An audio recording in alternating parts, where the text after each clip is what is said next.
Hey all, Aislinn here. This is my Maywrapup.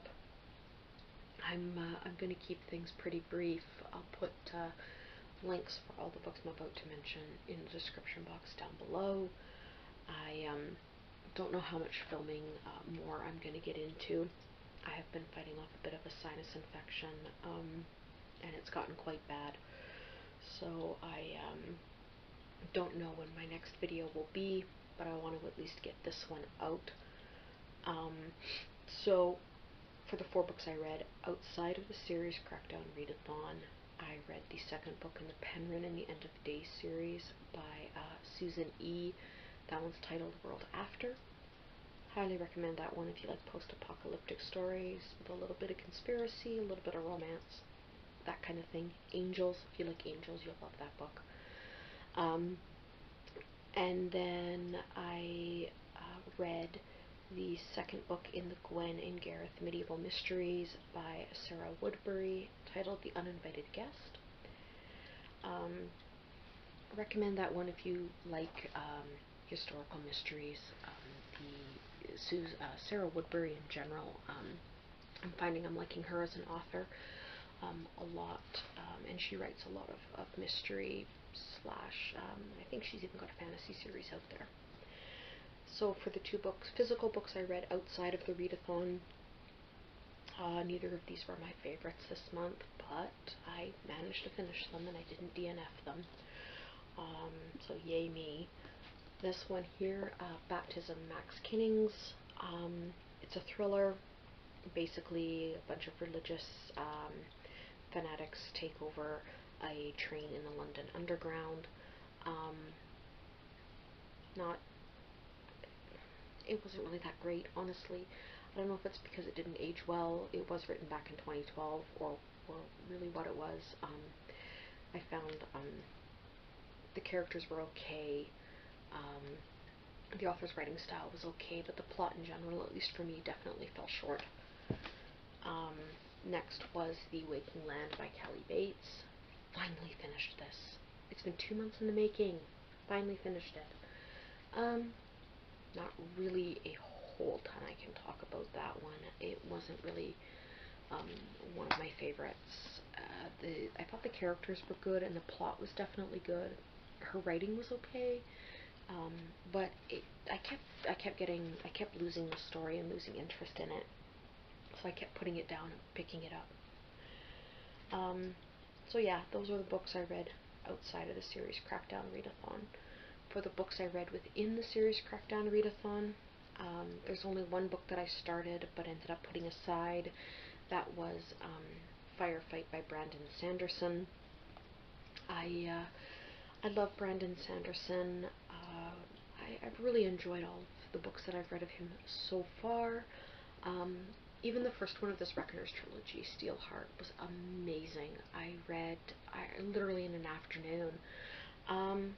So I thought I'd really jump into this one and quite enjoy it, and I got 43 pages in, ended up putting it down. I am going to finish it. It's not a complete DNF, but it is one that I did not finish for the readathon.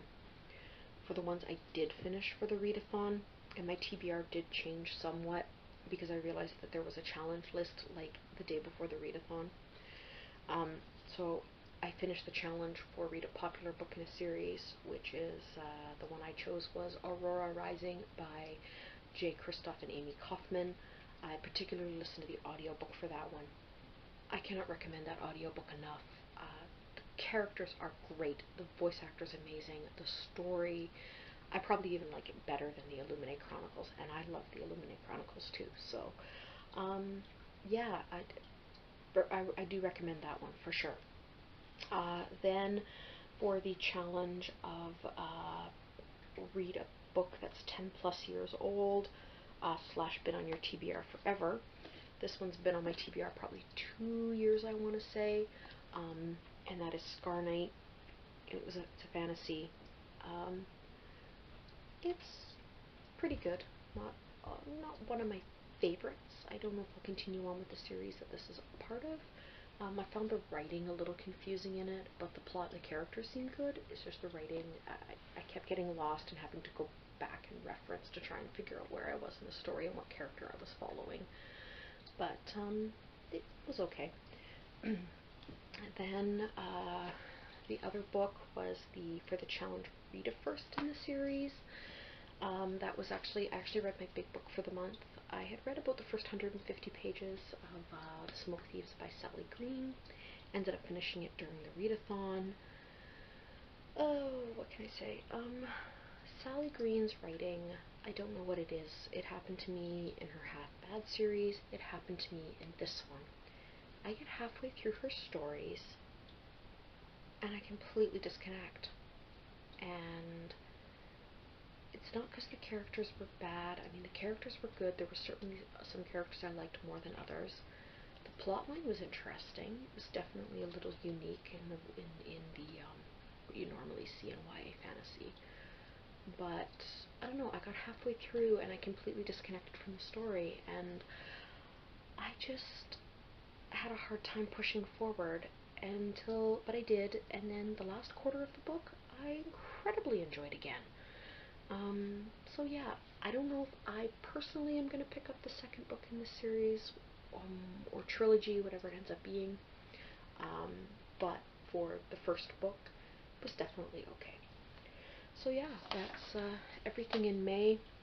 I haven't quite totally figured out what I'm going to read in June yet, but the big book for the month that I chose for June was The 1000th Floor. I forget the author at this point, but I will find the link, put it in the description box below, and I will mention it in my June TBR if I actually end up being able to film one. So that is everything for May, plus my big book of the month for June. And that's it.